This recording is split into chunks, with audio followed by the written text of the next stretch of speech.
Buenas tardes a todos y bienvenidos a la charla confinada con nuestra invitada, con María José Guillén, a quien presentará como se merece más tarde María José, nuestra coordinadora de Proyecto Espero. También se encuentran con nosotros el conjunto de tutores de la asignatura, que está formado por Joaquín García y Rocío Gómez, quienes forman la acción divulgativa 1, Paula Pastor y María Escribano, que están a la cabeza de la acción divulgativa 2, y Roberto Palencia y yo, Andrea Olivares, quienes llevamos a cabo la acción divulgativa 3. Y de todas estas acciones, pues tenemos el placer de contar con algunos de nuestros alumnos que no han querido perderse esta oportunidad de disfrutar de la charla, que estamos esperando que sea muy interesante. Y estos alumnos son Candela Fornet, Julio Subirana, África Sempere, Lucía Castejón, Álvaro Montón, Pepe Revenga y Rafael Andreu. Bueno, así pues, le doy la palabra a María José Marcos para que nos presente a nuestra invitada. Muchas gracias, Andrea. Bueno, bienvenidos a todos y bienvenidas. Es un placer invitaros aquí de nuevo a esta tercera charla confinada. Como sabéis, una charla que estamos desarrollando con los estudiantes de arquitectura de primero, de la asignatura de Proyectos Arquitectónicos 1, y en colaboración con el Ayuntamiento de Torrevieja, que es a través de la sede universitaria de Torrevieja con quien estamos realizando con quien tenemos la oportunidad de realizar estas charlas confinadas. Como sabéis, hoy nuestra invitada es María José Guillén. Para las personas más cercanas, si algunos convertís en personas cercanas, le podréis llamar José. Es una arquitecta que está licenciada por la Universidad de Alfonso X de Madrid. Se licenció es arquitecta desde hace más o menos 11 años. Lo sé porque también ha sido premiada en Arquia Próxima, entonces por eso sé que puede tener 11 años de profesión.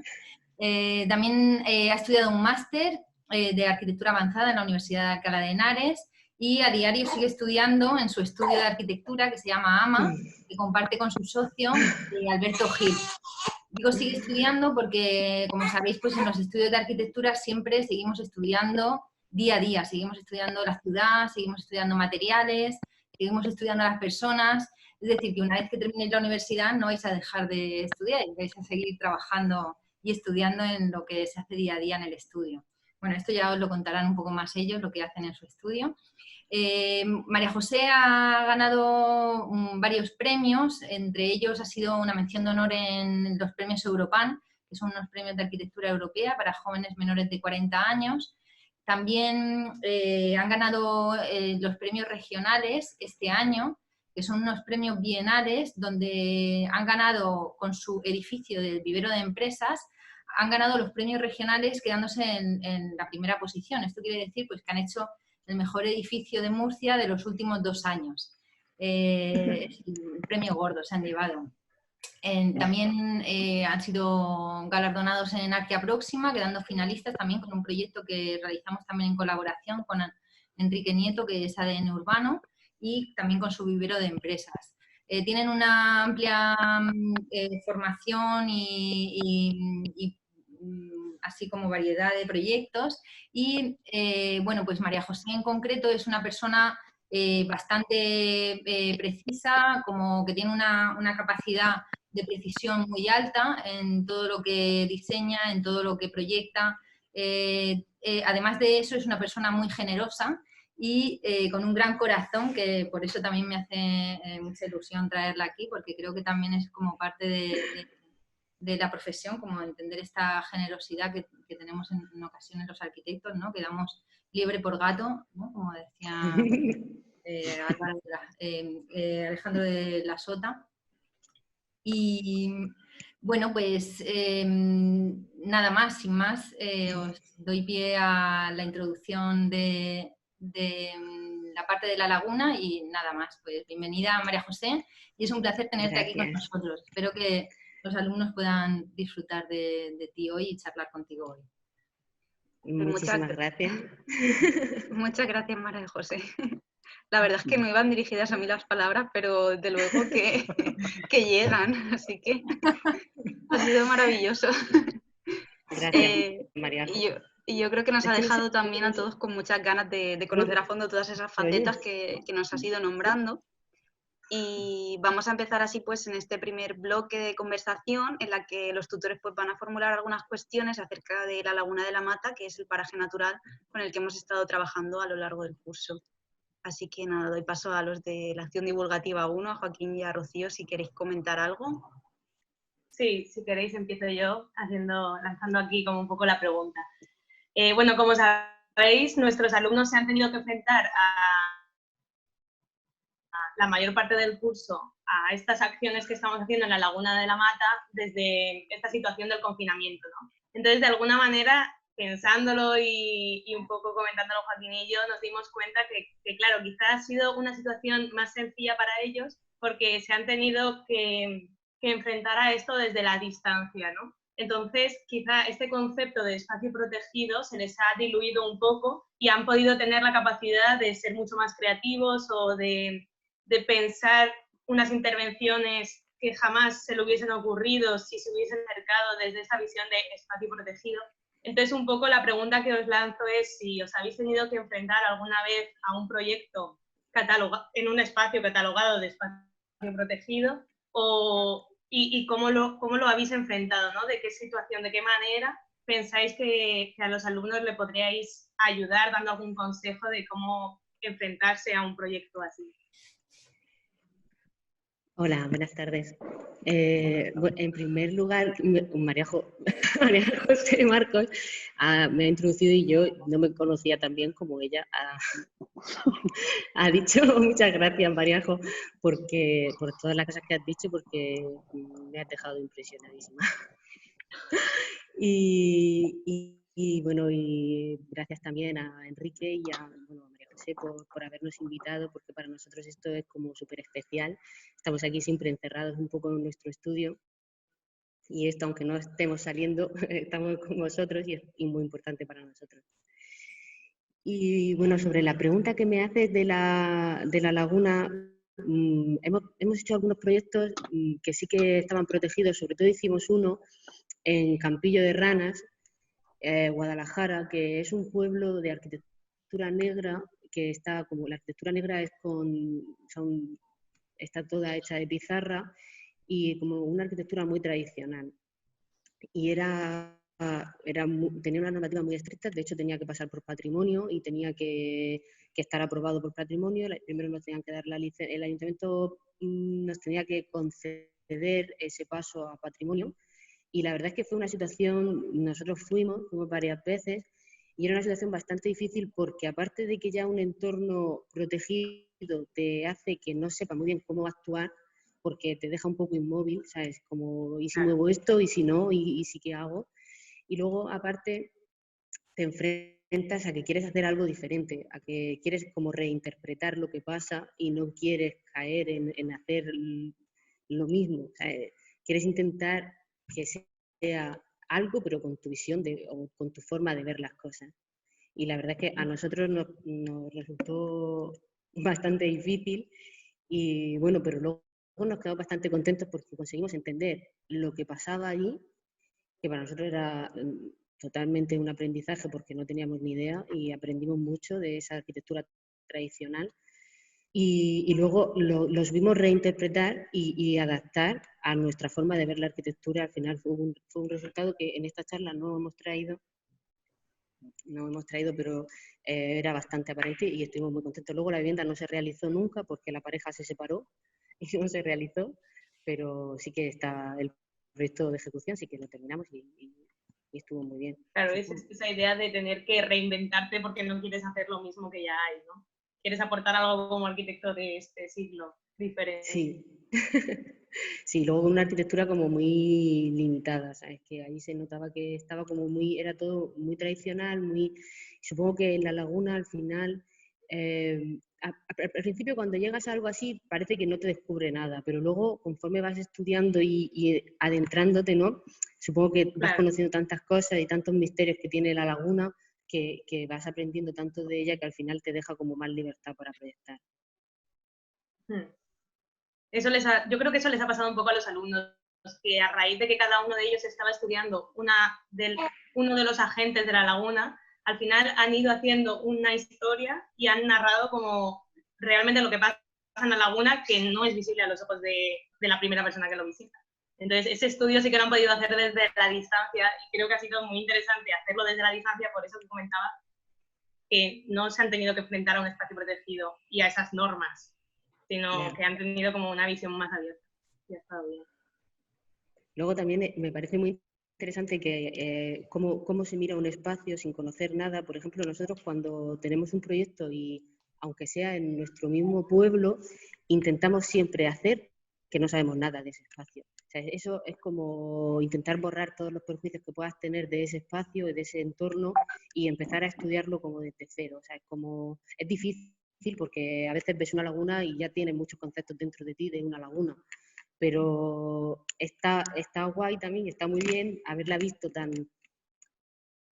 desde una perspectiva totalmente diferente, desde el confinamiento. Supongo que le habrá descubierto muchas cosas. Seguro que sí. La verdad es que ha sido como muy interesante ver todas las propuestas que han hecho los alumnos. Y no sé, de la acción divulgativa 2, Paula o María, ¿tenéis alguna pregunta a raíz de esto o de algún otro tema relacionado con la laguna? Sí, yo, bueno, como estábamos en la última conferencia, parecía un poco oportuno como echar la vista atrás y retomar algunos de los primeros ejercicios y de los primeros talleres presenciales.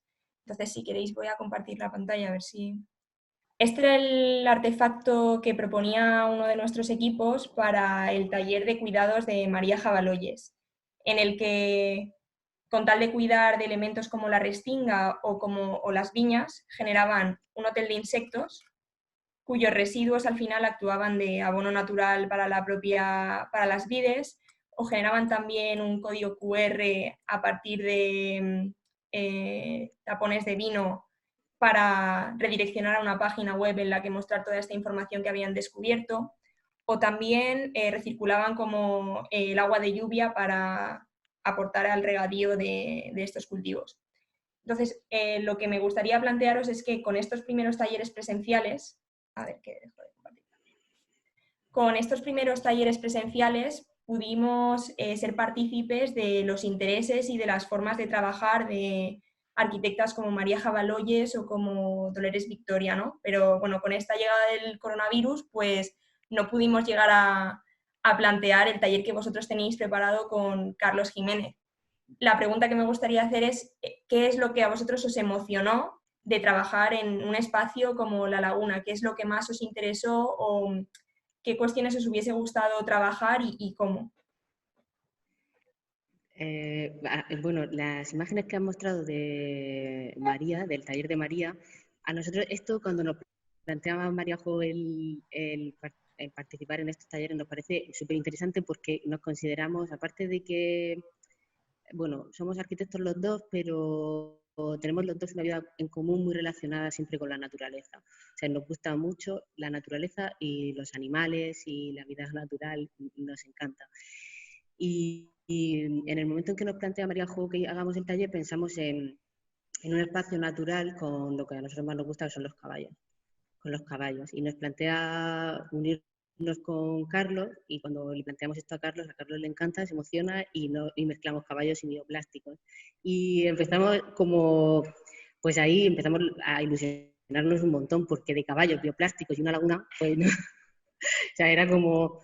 la verdad es que nos hemos quedado con muchas ganas de haber hecho el taller porque pensábamos que ya que esto se veía con ojos extraños, ¿no? Que era la primera vez que los alumnos empezaban a hacer estas cosas, pues que el cliente también fuera algo que no conocían, como el caballo, y que pudieran aprender de él, pues esto, que todo lo que crees que sabes, hasta de nosotros mismos no lo sabes, pues que esto se fuese al caballo y que pues como camina un caballo o cómo se mueve o qué necesita, todo esto lo pudiésemos adaptar y luego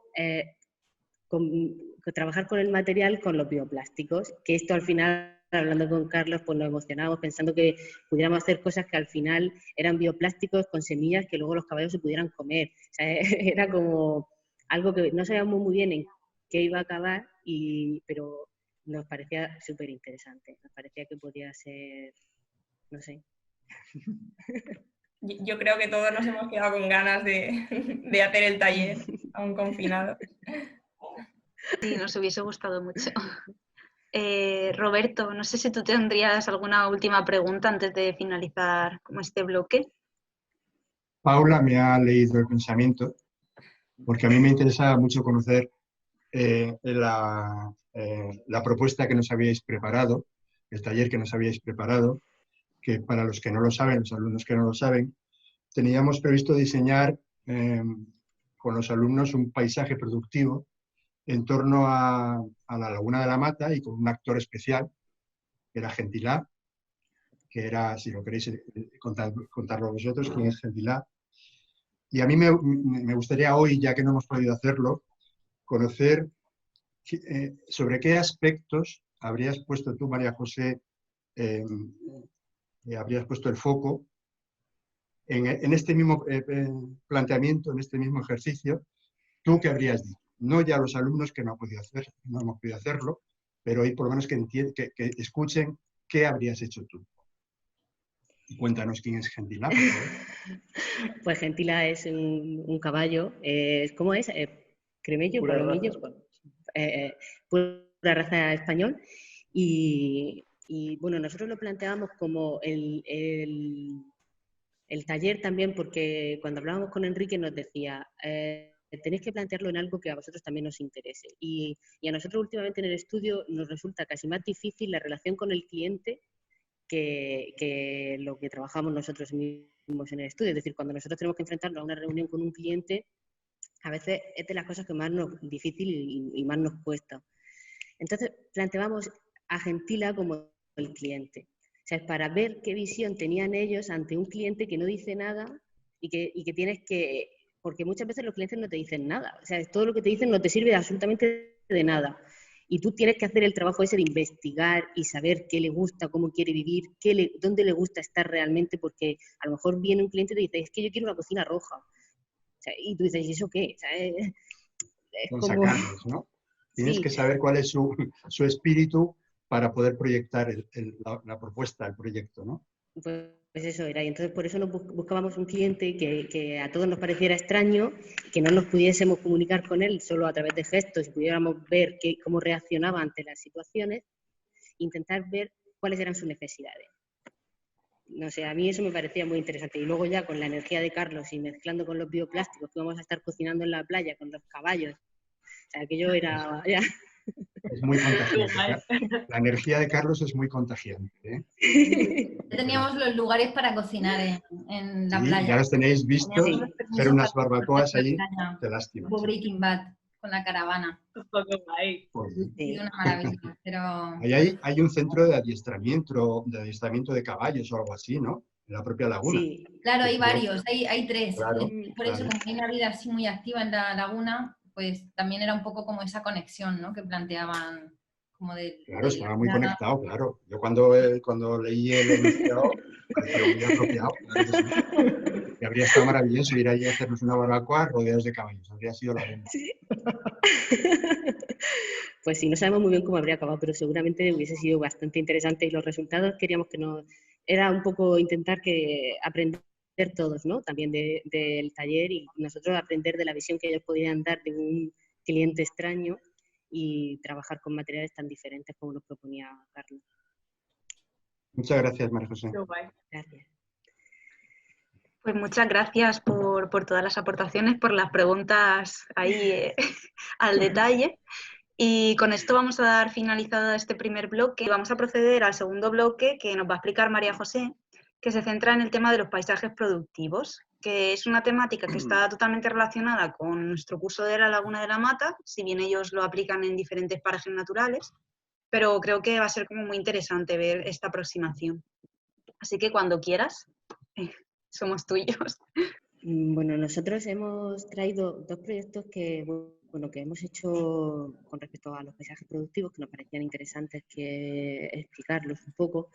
Lo que pasa que, bueno, son un poco complejos de explicar, o a mí me lo parece, por lo menos, y voy a intentar hacerlo de manera que queden las cosas más importantes, que queden claras y que queden, no sé, que queden los conceptos que nosotros queremos que lleguen a los alumnos. Nosotros en el 2008 presentamos nos presentamos al concurso de Europan y nos presentamos en la ubicación de Elda y bueno, quedamos finalistas y bueno, la ubicación está en Elda, era como un solar muy grande y era como, estaba vacío, no tenía nada, era como, no había nada. Y lo que tenía era una hilera de viviendas marginales que estaban muy deterioradas y que lo que proponía Europan daba todo el solar para que rehabilitáramos la zona y que hiciéramos que es rehabilitar las viviendas y la zona en general. Entonces nosotros propusimos un paisaje productivo. Intentamos focalizarnos en algo que ya existía en la ubicación, que era el esparto, y lo convertimos como en el hilo conductor de nuestro proyecto.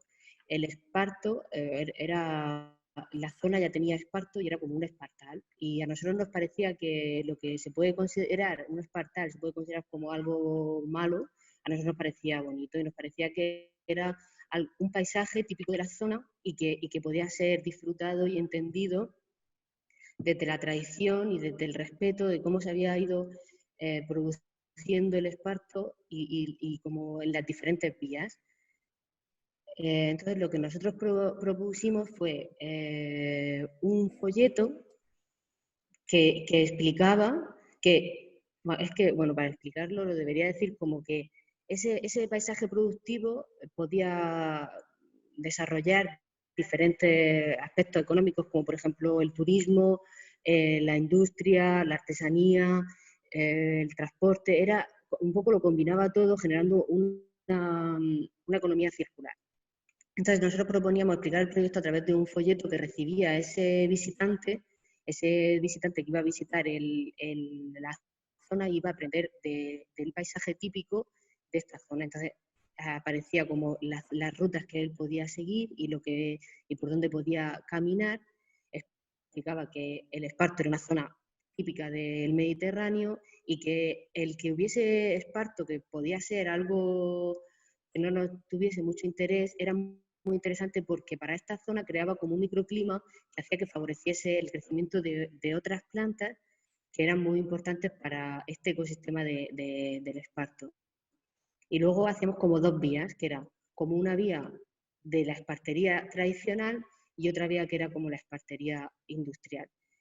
Dentro de la espartería tradicional estuvimos estudiando pues, cómo se hacía la recolecta, que el esparto se recogía con estos palillos, cómo se cocía, que era el cocido, que era que se metía dentro del agua para que se soltasen las fibras, luego se dejaba secar, luego se picaba y se rastrillaba hasta que se hilaba. Y todo esto lo dábamos a conocer en el folleto para que el turista o la persona que esté interesase aprendiese de cómo se usaba el esparto aplicado a cosas muy características que ya conocemos de Elda, que es como los zapatos. O sea, intentamos siempre potenciar lo que es tradicional e importante en una zona para que se sientan vinculados y la gente pueda participar de este producto. Luego, esto se podía aplicar a la espartería industrial y se podían hacer pues, un montón de productos. Y luego se podía exportar, se podía hacer o a escala local o a escala regional y dependiendo de qué tipo de industria se hiciera. No sé si estoy explicándome bien o... Sí, va muy bien. Entonces planteamos como, dentro del solar planteamos como, había como 3 cimas, que era el Alto de Tafalera, que planteamos una circunferencia que representaba el circuito lineal este que hemos hablado de donde estaba el secado, donde estaba el cocido, donde estaba el rastrillado, el hilado, y todo esto se podía ver en los recorridos que se podía hacer si simplemente ibas a visitarlo.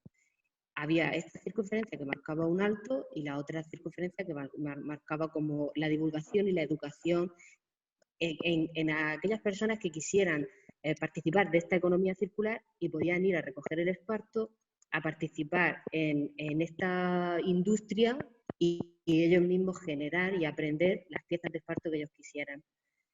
las viviendas las colocamos en la hilera de aquí, que es la transición entre lo que era lo urbano y lo que era nuestro paisaje productivo, y también generábamos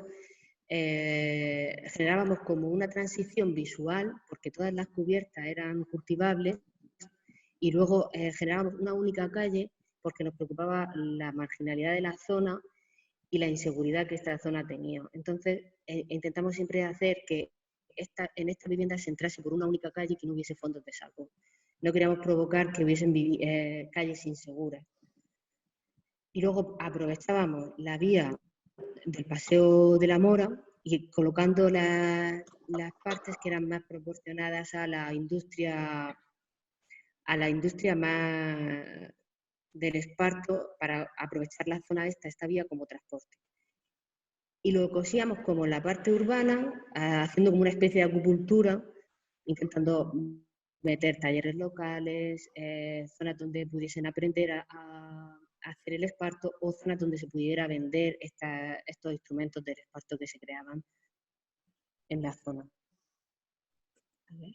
Bueno, aquí se explica un poco y el esquema, ¿no? Sería como el recorrido, los huertos de autogestión que estarían como encima de las cubiertas de las viviendas, la integración de la tercera edad, porque en toda la zona había como muchos centros sociales y nos parecía que era muy importante que la tercera edad, que sí que sabía cómo se usaba el esparto y que sí que ellos sí que lo habían tejido durante toda su vida y habían visto cómo se hacía, pues que fueran partícipes y pudieran ellos mismos enseñar a quien quisiera aprender a hacer este tipo de trabajo. Luego, como os he dicho ya, la acupuntura urbana, que hacemos un montón de zonas donde se pudiesen vender estas piezas, generando también que la zona tenga más interés y esos propios habitantes que viven ahí, todos se interesen por este tipo de tradición. Y luego el Paseo de la Mora, que ya también os lo he comentado, que es donde estaría como la distribución hacia otras zonas.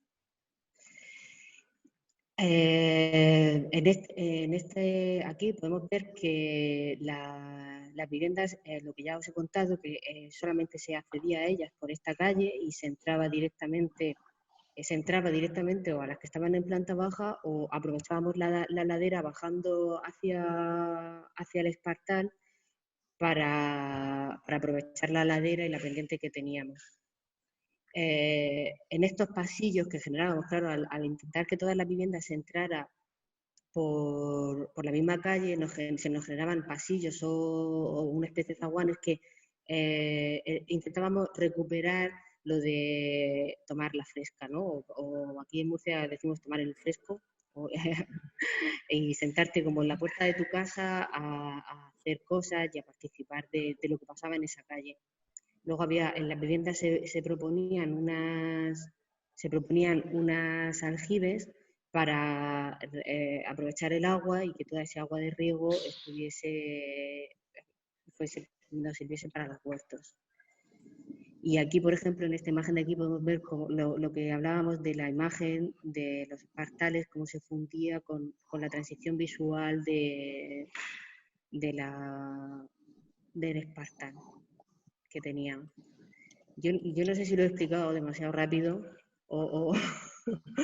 y luego, bueno, hemos traído las 3 láminas que presentamos en Europam porque pues también queríamos enseñarle a los alumnos un poco cómo intentar explicar algo que ya de por sí a mí me parece bastante complejo, pues explicarlo en unas láminas que tiene que llegar a un jurado y que lo tienen que poder entender con 3 láminas. Me parecía que podía ser interesante que ellos la vieran. Hicimos en colaboración con otra pareja de arquitectos, que en ese momento nosotros vivíamos en Madrid, y estábamos con Liben y Ana Castillo. ¿Vale? Y esto muestra... Y este proyecto lo hicimos juntos en el máster de Alcalá de Henares, y el enunciado del proyecto se llamaba Vivir en Crisis. Este proyecto luego lo seguimos evolucionando porque nos pareció muy interesante. Y esto que también decía Carlos un poco en su charla, de que cuando haces un proyecto o tienes un enunciado lo puedes transformar un poco en tus necesidades y en lo que a ti te hace falta, ¿no? O cómo tu vida de arquitecto también te hace pensar sobre los problemas que tú tienes y tus necesidades. Nosotros en este momento vivíamos en Madrid y habíamos vivido en un montón de pisos. En el 2010 creo que fue, estábamos en una crisis de la arquitectura muy profunda y nos planteábamos, no sabíamos muy bien qué hacer y nos planteábamos que nos hubiese gustado vivir en muchas ciudades. Nos daba pena no poder vivir en Londres, vivir en París, vivir y aprender de cada una de estas ciudades y luego nos daba mucha pereza cada vez que teníamos que hacer una mudanza. Nos parecía que era algo que no era algo como desastroso para nosotros, hacer una mudanza y volver, y esto lo teníamos que hacer continuamente un montón de veces. Entonces, pues, cuando nos plantean esto, pues hacemos como la fusión entre un paisaje productivo y estos problemas que nosotros teníamos, pues con no sé cuántos años teníamos, pero pues no teníamos casa, no teníamos, y íbamos de un sitio a otro y queríamos seguir haciéndolo. Entonces, pues, nosotros propusimos de aquí proponemos bueno, lo que hacemos es basarnos en lo que nosotros llamamos como bueno, nos basamos en un tipo de plantas que se llaman angiospermas, que son como unas plantas que se adaptan a los diferentes entornos. Entonces nosotros planteamos lo que nosotros llamamos angiosistema, que sería el sistema que estaría repartido por todo el mundo y albergaría estas semillas. Estas semillas son nuestras casas, que nosotros podemos transportar y llevarlas a los diferentes angiosistemas que respetan el medio en el que existen. Y para este proyecto hacemos nuestro propio angiosistema, no sé si me estoy volviendo un poco... Hacemos nuestro propio angiosistema basándonos en algo que es tradición en Alcalá. Estudiamos bien la zona y vimos que había alrededor de la zona del río, pues había un montón de molinos harineros, y había una fábrica de harina. Y que antiguamente la mayoría de zonas eran campos de trigo. Y nosotros planteamos este solar que estaba rodeado de campos y había mucho trigo.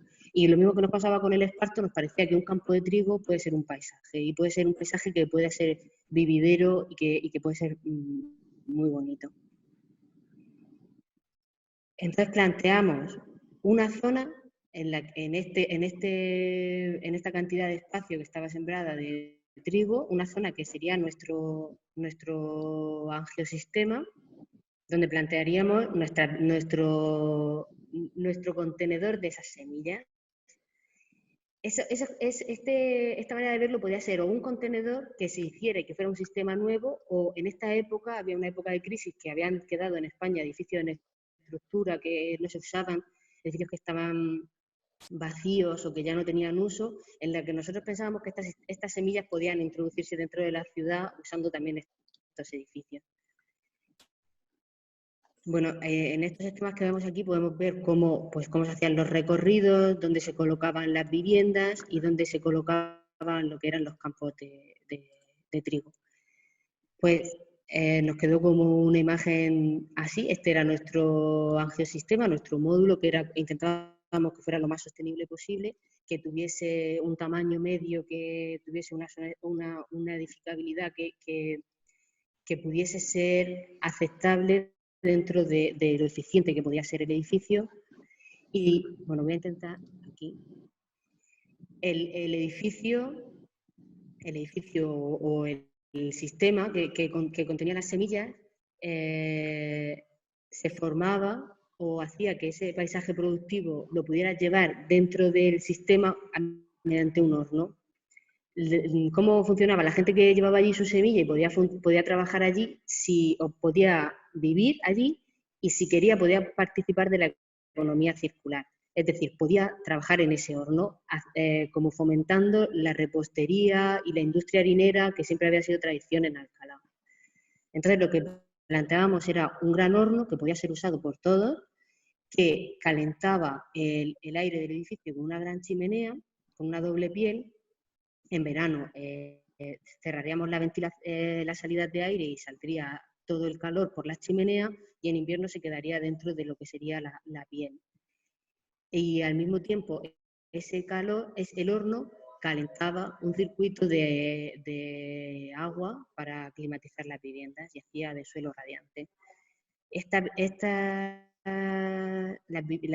sistema estaba rodeado por una piel vegetal que lo que hacía que era que en verano tapaba el sol que entraba dentro de como la especie de burbuja y en invierno pues dejaba que entrara el sol para calentar la vivienda. Este sería como pues nuestra semilla, el módulo que nosotros tenía como la dimensión de un camión que se podía transportar y que se podía introducir dentro de los otros sistemas. El módulo tenía como una especie de catálogo que tú te lo podías formar como tú quisieras, dependiendo de qué tipo de familia fueras, pues o lo que tú necesitaras, te podías formar tu módulo pues con una cocina, un baño, una habitación o varias diferentes módulos. Aquí había como diferentes ejemplos y lo único que necesitaba este módulo era una conexión a la que se encajaba con un tubo flexible las bajantes y las conexiones que necesitábamos. Nosotros lo que al final queríamos era decidir un día que nos íbamos, cerrar el módulo e irnos y poder movernos de sitio así de fácil. O sea, escoger y abrir o cerrar nuestra casa, irnos y movernos. Solamente con que todo estuviese organizado y que ya la mudanza fuese súper sencilla y nos pudiéramos ir. Aquí, bueno, aquí aparece como una planta en la que podría aparecer cuando ya las diferentes familias o unidades o personas o semillas se habían introducido dentro del sistema y se formaban como diferentes viviendas, con una especie de tabiques móviles que desplegabas hacia el módulo y formabas como habitaciones. Esta era como la sección constructiva del módulo y aquí había como una especie, se veía cómo estaba el baño, cómo estaba la cocina y cómo enganchábamos por debajo del suelo con tubos flexibles para llegar como a las bajantes. Y solamente te necesitabas como conectarte dentro de tu angiosistema. Y esto otra vez hemos traído como todas las láminas para que las vean y vamos a hablar de ellas. ¿Nos la puedes explicar de nuevo, que no me ha quedado clara? A ver, creo que había una sección aquí. Sí, había una sección que en verano funcionaba, en invierno de una forma, en invierno de otra. Lo que llevaba era como una piel de vegetal, no sé si aquí la veis, con una estructura también que intentábamos que fuera vegetal, que nosotros intentábamos que esa estructura fuera de bambú y que ahí se apoyaran como las plantas, que fueran creciendo de manera que fueran de hoja caduca y que en verano nos protegieran del sol y en invierno nos dejaran pasar el sol y nos ayudasen a calentar la vivienda. No sé si te lo he explicado. Perfectamente, o sea que es como una especie de jardín vertical de hoja caduca. Sí. A ver si en la otra. Claro. En esta se veía como en invierno nos dejaban pasar el sol y como en verano nos protegían del sol a la vivienda. Y luego hay como alguna imagen, creo. Aquí en esta imagen de abajo a la izquierda intentábamos mostrar, lo que pasa es que es tan chiquitilla que no se ve, que cómo se podían introducir esas piezas en esta estructura que se habían quedado en desuso en medio de las ciudades porque se habían quedado a medio construir o porque por lo que había pasado en esa época de crisis se quedaron un montón de edificios en estructura que no se usaban. Podían colonizar, ¿no? Sí, eso es.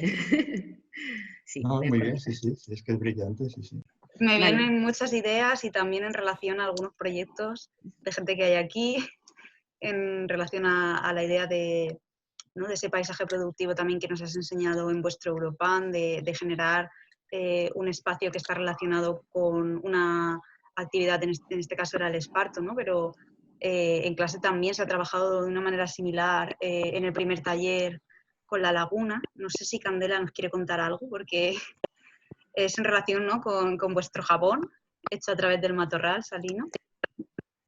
Sí, bueno, a ver, no es ni la mitad de que lo vuestro, pero bueno, nosotros investigamos muy a fondo las cosas que se habían hecho en la laguna y descubrimos que había una producción antigua de jabón a partir del matorral salino. Investigamos el proceso que tenía eso para para poder crear nosotros como una especie de industria allí. O sea, muy parecido a eso, pero claro, nosotros como novatos. Y bueno, y pues eso, tampoco sé qué más decir. Vamos, a mí me parece súper interesante que encontraseis algo que realmente, y encima como algo que se había perdido, que a mí me gusta cuando encuentras algo que se pierde y que está bien y que al final producía, pues que lo hayáis conseguido, lo hayáis descubierto, investigado y al final de ahí hayáis sacado un proyecto seguramente súper interesante que me gustaría ver.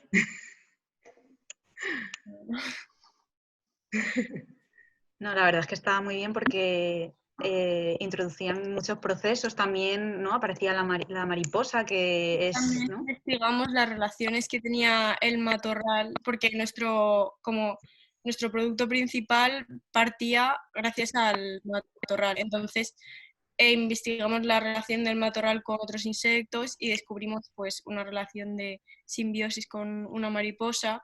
Y entonces la aprovechamos como para decir también qué beneficios se pueden sacar de la crisálida de la mariposa, por ejemplo. Y decidimos también incorporarlo al jabón y cosas así. Ah, qué bonito. Seguro que, vamos, tendría que ser impresionante. Bueno, Estuvo Lo era, sí. qué guay. Tenía como virtud además que era muy poco invasivo, ¿no? Que con los Sí, medios de los que disponían, de los que se disponen en la Laguna de la Mata, ellos creaban su fábrica de jabón, ¿no? claro, Ah, lo quisimos hacer como a partir de eso, porque como también María Jabaloyes nos estuvo como inculcando eso, pues Qué chulo, me parece súper guay, súper chulo, porque aparte es como disfrutar descubriendo, averiguando y sacando como partido a lo que existe, a lo que existía y a al producto que puedes sacar de la zona. así es. Es súper interesante el apartado este porque está sucediendo ahora, ¿no? Como la relación con los entornos y cómo cambia el hecho de que las ciudades vean los entornos productivos como algo lejano, ¿no? Y todos estos intentos, todos estos proyectos donde se pone en valor el entorno cercano y una producción cuidadosa en el que realmente la interacción entre humanos y paisaje es solidaria y genera un tipo de ciudad como más consciente del problema global, es extremadamente interesante y necesario, ¿no? Son proyectos que hoy tienen muchísimo valor, quizá más que hace un tiempo, porque realmente creo que somos mucho más conscientes ahora con nuestro presente de lo buenos que serían, ¿no? Para replantear nuestra relación con los entornos. Me parecen muy interesantes todos. Gracias. Y yo creo además que también tiene mucha relación con la forma que hemos intentado inculcarles o hacer partícipes a los alumnos, ¿no? Que no lleguen allí y barran de cero e intenten encajar su propuesta, sino que, como vosotros proponéis, ¿no? Como intentar coser todas las relaciones que existen y dar valor a lo local y como también ese proceso de aprendizaje que era el que al principio comentabas, ¿no? Hacerte experto y al principio intentar borrar todos tus prejuicios. Yo creo que esa metodología también les puede ser muy, muy útil. Ha estado muy guay. Gracias. Yo tengo una pregunta a raíz de esto, ¿no? De cómo os acercáis al lugar, porque habéis hablado de muchas escalas. Estáis hablando en un plano, pero luego hablabais de un folleto que tiene que ver con una actividad productiva que además era tradicional. Entonces, ¿cómo os aproximáis al lugar? Al final va surgiendo como un poco todo de un punto que va haciéndose cada vez más grande, o vais descubriendo como varias cosas y al final las hiláis. Pues si te soy sincera, ahora mismo ni siquiera sabría muy bien acordarme de cómo, no sé, no he podido recordar muy bien cómo funciona todo. Sí que teníamos muy claro desde el principio que queríamos que el hilo conductor fuera el esparto, porque nos parecía que queríamos trabajar el paisaje desde el mínimo y queríamos pues, intentar respetar el paisaje de la zona y trabajarlo como muy delicadamente, pero generando una economía que ya existía y una tradición que ya existía. Y a partir de ahí como que empezamos a estudiar el esparto y a empezar a aprender sobre cómo se trabajaba con él y cómo se vivía de él y cómo se generaban productos.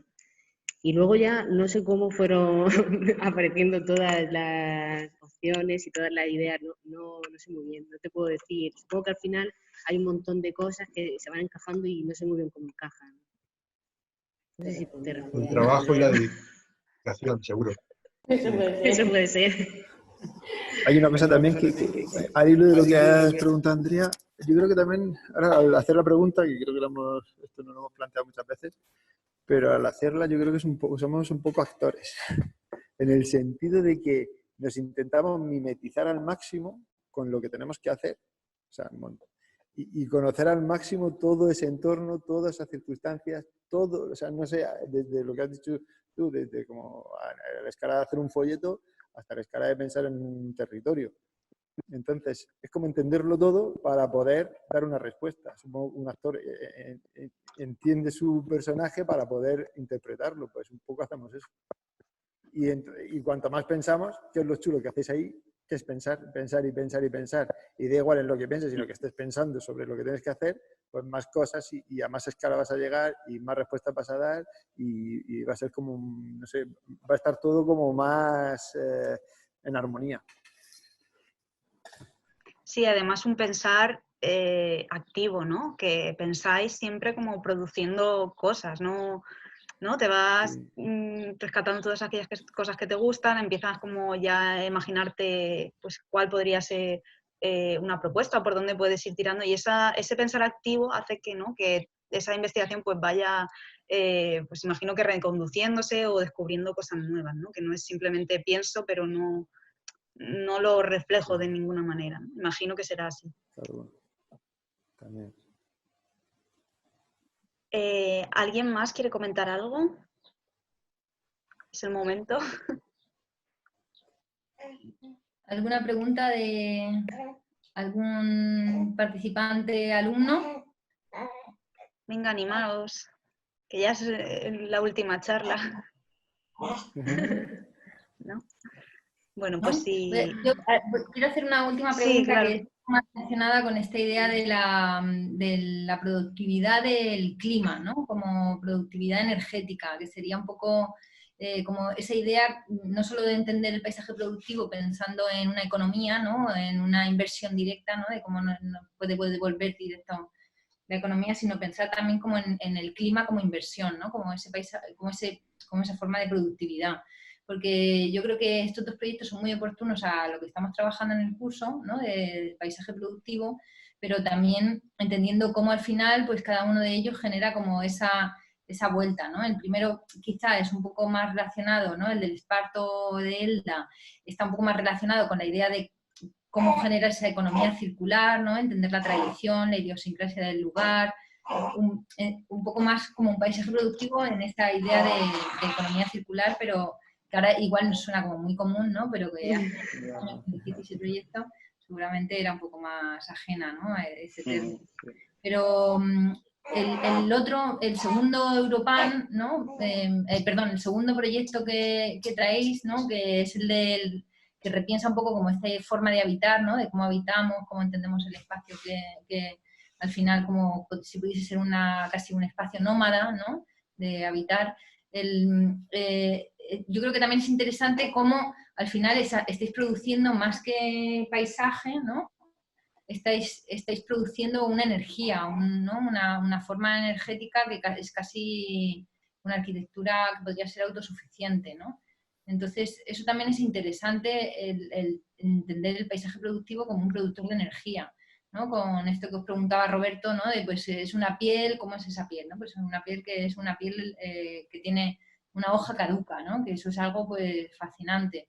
O un sistema pasivo, ¿no? Que es una chimenea que envuelve, que regenera, que al final no está, ¿no? Porque muchas veces hablamos de arquitectura climática o de arquitectura que es arquitectura y clima, ¿no? Como tan de moda o como nos obliga el código técnico a veces, ¿no? Que, bueno, pues entendemos siempre, pues hay que calcular pues, la rectificación energética o una placa solar o instalar como algún sistema adicional, ¿no? Artificial. Pero si entendemos ese sistema, ¿no? Como del diseño de la arquitectura incorporado ya esa producción de energía, optimización de la energía, al final te permite pues hablar un poco más en términos de passive house, ¿no? O de cómo podemos producir esa energía de una forma más pasiva, sin tener que entenderlo como un gasto adicional. Y yo creo que también en esa idea vuestro proyecto ¿no? El segundo proyecto en el que pensáis esta forma de productividad de energía es bastante pertinente, ¿no? Como repensarlo de una forma, ¿no? Que muchas veces el código técnico nos obliga, ¿no? A decir, bueno, pues necesitamos incorporar esto, pero si se repiensa, ¿no? Desde el diseño del proyecto general es muy interesante, ¿no? Como lo hacéis en vuestro proyecto segundo. Ya llegamos al último bloque que nos va a explicar María José, que es su tercer bloque, y nos va a contar algunos de los proyectos en los que están trabajando, que están en marcha, y bueno, pues algunas ideas sobre, no sé, proyectos de futuro, y bueno, yo creo que nos va a mostrar una faceta distinta a estas dos que ya hemos visto. Así que cuando quieras. Esta vivienda tiene mucho de lo que acabamos de hablar, o sea, es de lo que acabamos de hablar, de cómo no sé, cómo llego. Yo a veces me pierdo y no sé cómo he llegado, pero al final sí, sí que sabemos que hay unas cosas que no sé, siempre entras en el problema y hay que ir tomando decisiones. Aunque luego vayas otra vez cuestionándote esas decisiones, pero hay que ir tomando decisiones. Y luego llega un momento que estableces unas decisiones que tienes claras. Y esas decisiones que ya tienes claras, hay que intentar mantenerlas y no perderte. Porque como sigas perdiéndote, a veces no te encuentras. Esta vivienda, el cliente vino al estudio y dijo que quería una vivienda como muy futurista, que fuese muy impresionante. Él quería que su vivienda fuese impresionante. Está situada en Las Torres. Quería que fuese, de hecho, estamos trabajando sobre otra maqueta y decía que quería que fuese igual que una que ya existía en el estudio y decimos que no, que hombre, que no, que la misma no. Y luego ni siquiera tenía solar. Entonces nosotros le ayudamos un poco a encontrar el solar que está en Las Torres, en lo alto de, ¿cómo se llama? Los Romeros, Coto Romeros, que tiene unas vistas impresionantes. Buscamos un solar, pero nos encontramos con la dificultad de que ese solar tenía una diferencia de altura entre una calle y otra, como de unos 12 o 13 metros. El solar era impresionante, pero luego nos metimos en un lío que nos costó mucho tiempo resolver. Y claro, en la parte de entrada al solar prácticamente no tenía jardín, y nosotros lo que buscábamos en esta vivienda era que tuviese mucho espacio relacionado con el exterior. Pues claro, como no teníamos base, pues nos costaba mucho trabajo y encima las vistas que eran impresionantes estaban al oeste. No queríamos renunciar a ellas y bueno, aquí tuvimos un ir y venir de toma de decisiones, de no saber muy bien cómo hacerlo para encontrar la solución. Hemos traído los croquis para que veáis, y le debería haber hecho una foto del paquete de croquis, porque no os lo podéis ni imaginar. Aquello, esta mañana yo estaba dando vueltas a las fotos, a los croquis, y era interminable. Esto para que veáis la locura en la que entramos, de no saber dónde estamos y las decisiones, pero no sé cómo al final pues se van aceptando decisiones y se va entrando. No sé si si quieres tú añadir algo del proceso. Cosas importantes en esta casa estamos como muy obsesionados porque el hombre este quería hacer mucha vida de la casa, muchas fiestas, relaciones con amigos y muy vinculado a barbacoas y al exterior y todo esto, ¿no? Era así. Pero claro, en una pendiente, o sea, en un solar que es así, al final la vivienda es horizontal, no tiene superficie. Entonces, todas las opciones que veíamos, al final era como vivir en un piso, sí, una casa súper grande, puedes hacer 500 metros de casa, pero al final vives o en el interior o tienes que ir al exterior. No existe la vinculación interior-exterior. Y para nosotros era súper importante. Aparte es que cuando vivienda unifamiliar aislada, tipo chalet, para mí tiene que ser eso, mucha vinculación interior-exterior. Y eso nos costó mucho. Y bueno, pues teníamos, eso era claro, vinculación interior-exterior, conseguir una superficie en el exterior. Buena, la orientación era oeste, pero las vistas no íbamos a renunciar de ellas. El acceso tenía que ser por la parte de arriba, no por la parte de abajo, porque era el acceso principal. Por lo tanto, el coche tenía que entrar por ahí. Entonces, iban apareciendo cosas inamovibles. Y entonces, a partir de aquí, pues, fuimos configurando, zonificando dónde podría estar. Si le das para atrás a la imagen. Bueno, da igual. Vas configurando un poco, vas zonificando cómo pueden estar. Esta es la primera. Vas zonificando en base a cosas que no las quieres mover, pues el proyecto. Y esto pues, bueno, te va atando y te vas acotando un poco. Las decisiones que al final marcamos como estas son. O sea, ya no damos más vueltas ni nos volvemos más locos. Estas son las decisiones. Pues eso que ha dicho Alberto, el garaje, las vistas, el jardín, al sur. Y lo que también era muy importante era que como no lo queríamos renunciar a las vistas que estaban al oeste, pues al final la casa se convierte como en una casa, una gran visera que lo que hace es intentar protegernos todo el rato del sol, pero sin renunciar a las vistas. ¿Vale? ¿Ves? Bueno, y esto es lo que os contaba de la cantidad de croquis y la cantidad de maquetas que fuimos haciendo a todo esto, todo el rato apoyándonos de programas de dibujo de 3D. Estos modelos iban de maqueta a 3D, de 3D a maqueta, de maqueta a 3D, y íbamos y volvíamos y estábamos todo el rato intentando plantear algo que al final pues, a nosotros nos gustase, hasta que como llegamos a esta conclusión, ¿no? Queríamos que la vivienda, pues estas son las vistas que tiene a oeste, y la decisión que tomamos fue que íbamos a cambiar el programa de la vivienda haciendo que todas las habitaciones estuvieran en la parte, a partir de la cota cero hacia abajo, aunque seguíamos manteniendo, todas las habitaciones seguían manteniendo las vistas, lo que eso nos permitía que nos habíamos creado una nueva capa, que era nuestra base, donde nosotros ya teníamos todo el jardín, que era esta cota, de aquí entonces nosotros entrábamos, bajábamos a las habitaciones y esta era como la parte del salón y el garaje y la cocina. Esta es como la vista que daría a la calle de entrada del coche. El coche se entraría por aquí y a la vivienda se entraría por aquí. Porque aquí al final hay una valla y lo que al final provoca esta pieza de arriba es la que hace como la visera. A la calle se asoma así y forma una habitación que tiene una terraza, que es esta, y a las vistas nos hace la visera. Nos hace la visera al sur y bajamos lo máximo al oeste. Al final hemos intentado traer también planos porque queríamos que los alumnos los viesen como al final todas estas ideas y todas estas maquetas, bocetos, al final acaban siendo planos. Perdón.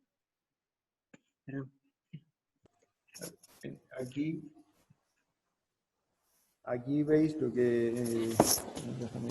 bueno, en la planta esta, en la planta baja, se ve la superficie que hemos conseguido, que de no haber puesto abajo el programa de habitaciones, no podíamos haber conseguido esta superficie de jardín, entre comillas, exterior, en planta baja. Entonces fue una vez, como era una cosa que teníamos clara, que queríamos la vinculación interior-exterior, pues tomar la decisión esa nos hizo poner las habitaciones abajo, generar una plataforma, interrumpir las curvas de nivel lo mínimo posible, en la sección aparece por dónde iban las curvas de nivel, adaptarnos al terreno lo máximo posible y al mismo tiempo sacar el máximo producto para nuestro interés, que era conseguir la mayor relación interior-exterior. ¿Vale? Sí, esta es la línea que dice Alberto, que aparece en la sección, que es el terreno original. Entonces nosotros intentamos, pues eso, lo que sí que hacemos es generar esta plataforma que debajo donde están las habitaciones y adaptarnos lo máximo posible a las curvas de nivel que ya teníamos.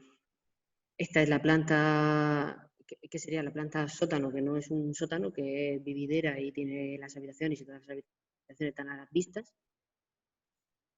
Y esta es como la imagen final que hemos conseguido como de la vivienda, que al final es como, pues eso, intentamos hacer una vivienda que era lo que quería el cliente, que fuera una vivienda con un aspecto futurista, que fuera impresionante, y él buscaba esta imagen de vivienda. Esta es la vista al sur, que tendríamos este voladizo de aquí, y este es el punto más bajo, que es el que baja hasta intentar casi taparnos al oeste. Y esta es la gran plataforma que tenemos debajo de las habitaciones. Esta sería la vista desde el salón, mirando a la escalera. Desde el salón a la piscina, sería como la vista desde la cocina a la escalera. Esta es la vista desde el sótano. Ahora mismo estaríamos en la cota como -3 de la parcela, y estas serían las vistas que las seguimos teniendo, y este es uno de los patios que hay. Esta es la habitación de matrimonio, la habitación principal, entre un sitio y entre otro, y ya está. Esta vivienda está en Ciudí, y con esta vivienda tuvimos un poco que replantear la tipología que existía, porque en esta zona pues hay como muchos adosados y todos funcionan de la misma manera. Entras, tienes como 8 escalones o hasta subir y salvar el semisótano, y una rampa de garaje para entrar al garaje. Entonces, al final, lo que es la entrada de la vivienda es que no existe. Y los clientes lo que sí que querían era mucho espacio exterior y mucha relación con el exterior. Querían vivir mucho tiempo fuera de la casa. Entonces, fue cuando le planteamos que si querían ese espacio exterior y esa relación, si levantábamos la vivienda, hacíamos semisótano, colocábamos la rampa del garaje y hacíamos todas esas cosas que estaban haciendo todos los vecinos, pues al final se quedaban sin espacio vividero dentro de su parcela. Y aparte que es que la entrada ellos la tenían al sur, y era donde podían usar de verdad y disfrutar del espacio exterior. Y nos hace un poco por eso, replantear la normativa que existe en la zona. Y lo que intentamos es hacer esa vivienda adosada en la parte de arriba, pero que estaba sujetada por una pieza en planta baja, que es la que nos va a configurar el espacio de la vivienda. Nos va a configurar lo que es el salón, lo que es el comedor, la cocina y la entrada a un aseo. Es solo una pieza que está rodeada de cristal. Y lo que tenemos encima es una pieza pesada que tiene como grandes voladizos que nos va a proteger del sol. Aquí en esta imagen como que se ve un poco el concepto, o al principio, el concepto que damos como válido del proyecto. Y esta es la planta de la vivienda. Esta es la pieza de la que os he hablado, y esta parte de aquí sería como toda la pieza que vuela sobre la planta baja. O sea, sería todo una caja de cristal que estaría, y dentro estaría esta pieza donde tendríamos la escalera, donde tendríamos la cocina y un aseo pequeño que nos organiza el espacio. Esta sería la imagen contraria, es decir, desde la parte de atrás hacia la cocina, hacia la entrada. Y lo que íbamos hablando, que Alberto dice que siempre necesitamos mucho el exterior, siempre necesitamos mucho como esas relaciones interior-exterior, y que tu casa no sea solo tu espacio, sino que invadas toda la parcela que tienes, que puedas tener todo el espacio que tienes realmente. O sea, es que tu casa empieza en el momento en que pasas la valla, no en el momento que pasas la puerta. Esta imagen la hemos traído porque nos gusta experimentar con los materiales, y esta vivienda tiene, claro, al generar esta pieza de cristal en la planta de arriba, tenemos como poca intimidad. Entonces proponemos a los clientes una celosía hecha de este material, que es un perfil de aluminio extrusionado, que es algo muy utilizado en la construcción, y lo que hacemos es, en vez de verlo siempre así, pues lo vamos a ver en esta posición que estamos viendo, y lo que hacemos es como tener una celosía de lajas de este material, que es un material muy común, pero está utilizado de otra manera, y que nos da como este aspecto de vivienda. Y esto es lo que hablábamos, que al final metemos el coche aquí, no hacemos rampa, por lo que no tenemos un espacio que a mí me parece bastante feo, el espacio de rampa súper cerca con las escaleras, que al final no te deja vivir el espacio exterior. Tenemos una relación visual entre la parte de atrás y la parte de delante de la vivienda, y generamos como esta planta baja que es muchísimo más grande de lo que realmente Este proyecto es como una idea, y esto es, un día recibimos una llamada del ayuntamiento pidiéndonos ayuda porque quieren ideas para revitalizar ¿no? el margen izquierdo del río. Archena tiene un gran paseo del río, no sé cuántos kilómetros tiene, pero es bastante, tiene un paseo bastante extenso, pero tiene un margen izquierdo que genera una isla que está formada por una antigua central hidroeléctrica y una acequia que es la acequia de la Caravija, que es una acequia antigua, y genera una isla. Entonces el ayuntamiento nos pide que generemos algo, una idea potente para ellos conseguir vender esta idea y conseguir traer esto a Archena. Entonces nosotros intentamos, otra vez, vuelvo a decir lo mismo, potenciar lo que ya tiene Archena. Archena es un pueblo que tiene huerta, que tiene el río y que tiene desde hace bastantes años, no sé cuántos años tiene el balneario de Archena, un turismo termal. Es decir, Archena siempre se piensa en Archena como un turismo de salud. Por lo que intentamos que el río, que ya se usa, o que el río ya es de por sí un sistema de filtro de contaminación y que ya funciona como filtro de contaminación, pues intentamos que este filtro funcione más y que esté más limpio. Es decir, como que hacemos un sistema que sea de cuidados al río. Buscamos esto que decía María, ¿no? Pues buscamos el sistema de cuidados, pero al río. Intentamos cuidar el río, limpiar el río y que a partir de nuestra aguas abajo. Pero porque previo a esto analizamos el río y el lugar. Sí. Al analizar el río, empezar a leer y a informarnos un poco de qué pasa con el río, no vamos a hacer simplemente un paseo, o sea, vemos el río, entonces pues encontramos informes que nos dicen cuál es la calidad del agua y en qué estado se encuentra el agua del río. Pues a partir de ahí, sabiendo que necesita mejoras, pues es como el punto de partida del discurso este que vas a decir.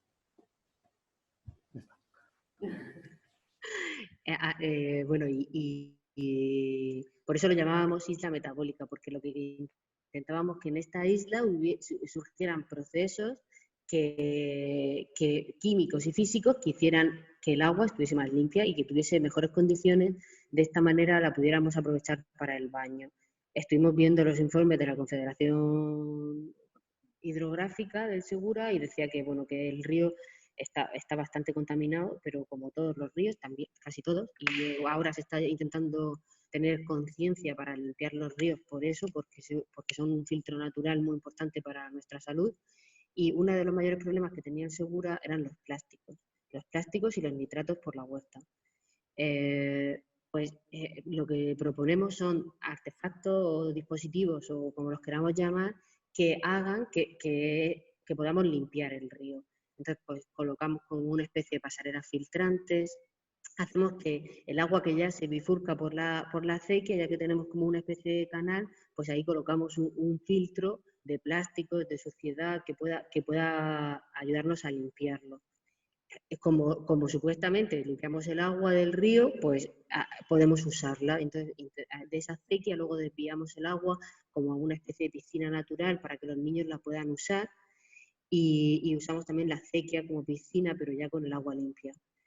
Usamos como artefactos, como he dicho, como un puente que tenga un filtro o unos observatorios filtros. Y ahora voy a ir pasando para que veamos estas imágenes que son como una especie de recopilaciones de otros planes parciales o planes especiales que se han hecho para limpiezas de río, adaptándolas a Archena, y que los políticos pudieran entender que esto era una idea que podía materializarse con un equipo grande donde hubiese biólogos, hubiese arquitectos, hubiese diseñadores, hubiese, pues yo no sé, pues todo un equipo multidisciplinar que pudiese estudiar realmente el agua del río y cómo limpiarla, y al mismo tiempo cómo aprovecharnos de ese agua limpia. Voy a compartir la pantalla.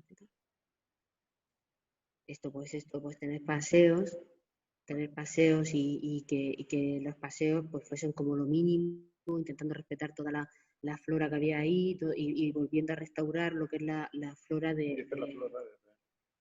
Sí, esta es real. Esto es lo que más o menos existe ahí.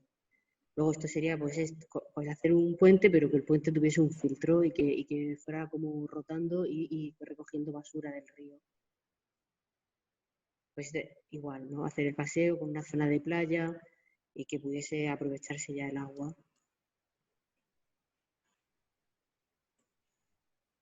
Las referencias las ponemos porque este proyecto, por ejemplo, es un proyecto fin de carrera y luego también hay proyectos que ya están hechos, como por ejemplo en Rotterdam, que son como este tipo de artefactos que lo que hacen es recoger todos los plásticos que hay en el agua y con algas y también funcionan como filtros. Entonces se recoge y oxigenan el agua. ¿Quieres que te deje el altavoz? ¿No? Y luego pues es que estos artefactos se pudieran ser también espacios donde la gente pudiera estar. Y este proyecto también es de una referencia de otro creo que es estoy leyendo del Tíber. Y lo que planteábamos era que este proceso de filtro pues se viera y hubiera como una especie de noria que subiera el agua y esta pérgola filtrara el agua y pudiéramos verlo. Todo el mundo pudiera ser consciente de que estamos filtrando y limpiando el agua. Esto sería como la imagen final que presentamos y ya está. ¿No? Estamos esperando. Después de esto justo vino el confinamiento y la reunión no se pudo hacer, ¿no? La hicimos con el ayuntamiento y con unos diputados que vinieron, pero luego todavía no sabemos cómo va a evolucionar este proyecto ni cómo va a seguir, porque no tenemos noticias todavía de lo que va a pasar. Y luego como idea de que nos dijo Andrea, como que nos había hecho pensar esta situación de confinamiento, pues ya vimos que estuvisteis hablando con Carlos y con David sobre la opción de que muchas viviendas pues no tenían terrazas o no daba casi el sol y la gente realmente lo había pasado mal viviendo en estos espacios.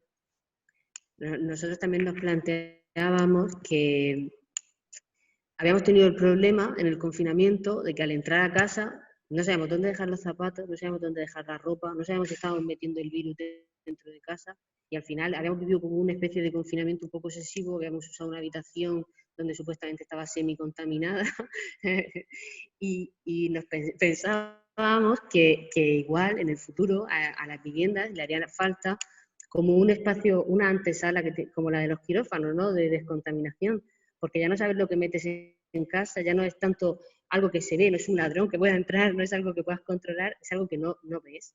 Y pues nos hubiese gustado tener una habitación que hubiese sido una antesala, que hubiese estado conectada directamente con un lavadero, o lo que nos pasaba con los productos que traíamos del supermercado, que no sabes muy bien dónde dejarlos, los dejo en el suelo, que hago con la bolsa. O sea, al final era como un lío, y sí que nos hubiese gustado que hubiese algo previo, que os hubiese desinfectado y ya hubiésemos entrado a casa como seguros. Yo creo que ha sido muy interesante todo, ¿no? Y también la idea que habíamos dicho antes, ¿no? De que estáis pensando, pero estáis ya creando, ¿no? Es decir, cojo esta referencia y la intento poner en el fotomontaje para que parezca la idea que quiero, pero todavía no lo he hecho, ¿no? Pero estás explicando el plano y es como, hemos puesto un puente, no lo has hecho, ¿no? Pero tú realmente ya te piensas que ese proyecto está en funcionamiento y que eso va a estar ahí, ¿no? Y eso es algo como el creértelo y el trabajar. Si te lo crees, vas a trabajar sobre ello y vas a poner como todo tu esfuerzo para que de verdad sea real. Así que no sé, ¿tenéis alguna pregunta? Esta es el último bloque de María José, porque ya nos queda luego solo uno más.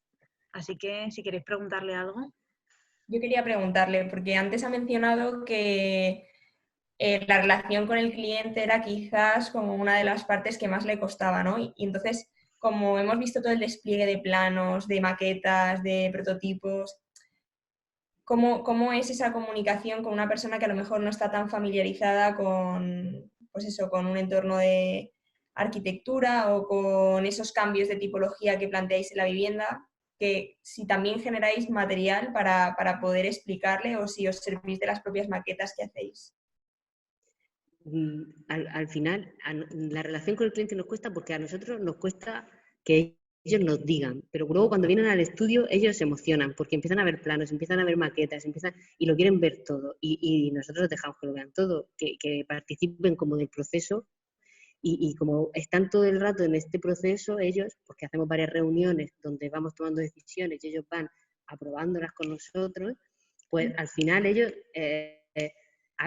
eso sí que nos ha sorprendido. Cuando ellos llegan al estudio y ven una maqueta o ven el trabajo, o sea, al final es como que se quedan encantadísimos, o sea, se quedan convencidos. Nos resulta muchas veces más fácil, estamos nosotros más nerviosos intentando pensar cómo convencerlos y luego cuando llegan dicen, pues ya está, y les ha parecido bien. O sea, es como que al final cuando ellos ven que lo has pensado de verdad, que se lo das como, mira, esto sí por esto, y esto no por esto, y esto me lo has dicho tú, y esto lo querías tú, y al final ellos como que... Te vas a dormir, Alberto. No, que va.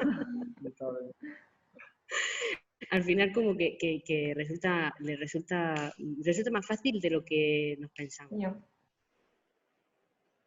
No sé Claro. si...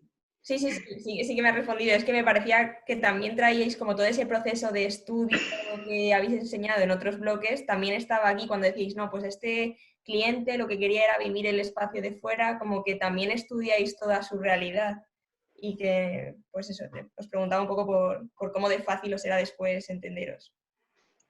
Intentamos, a veces que intentamos hacerle preguntas raras a los clientes, como por ejemplo, ¿qué coche le gusta más? ¿O qué película le gusta más?